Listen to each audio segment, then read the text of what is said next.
It's the third installment in the Appalachian-themed anthology series that explores the stories of strong women in our region. Publisher Janie Jessee is here with more. Janie, it's so good to meet you. Thank you so much for being here. Oh, it's super to be here. Thank you so much for having me. Yeah, of course. So first of all, tell me a little bit about Wild Daisies and this series that you all are publishing.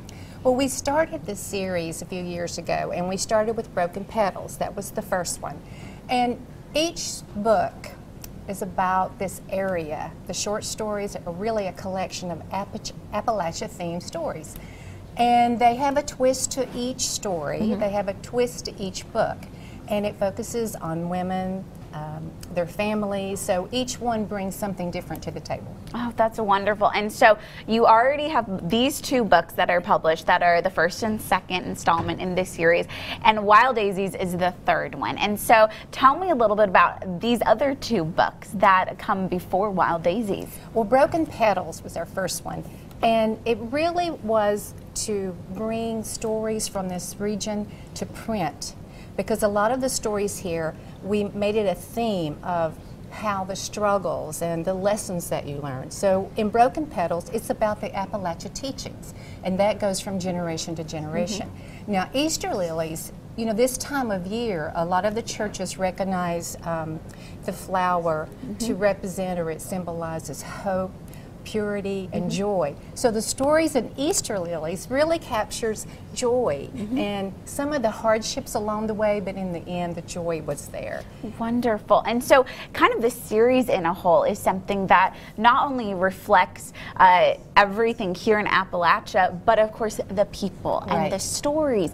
And I'm sure it must be so fun for you to be able to hear these stories based on the people that live here. They're wonderful stories, and some of the stories are actually inspired by true events. Wow. And it just captures your attention, and people love the stories. And they can be heartbreaking, they can really jerk at your heartstrings, but then they have such wonderful messages. Definitely. And it is about this area. Yeah, and I think that's what's so great too, is that when people read these, they really get an insight into the people and the culture here.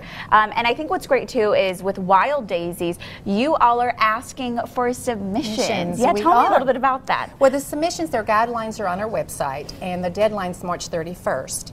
And the guidelines, we like the short stories to maybe have no more than 3,000 words as a word count. But in this series, it's about the struggles and overcoming those struggles as women in Appalachia. And we have a short story that actually was inspired by true events that took place during the Civil War. And it was about a family that you heard the slogan, brother against brother, but it was really, at that time, more about state against state. But in this area, it really came about as brother against brother.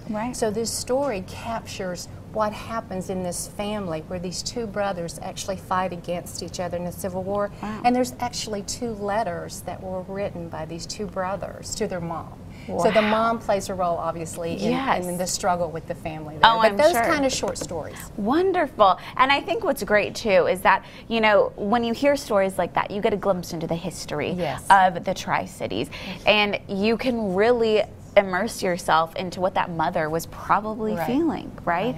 And so is there a reason why you decided to focus on the stories of strong women in the community? Because we girls, we strong women. We stick together, right? That's right. But that was the inspiration. Yeah.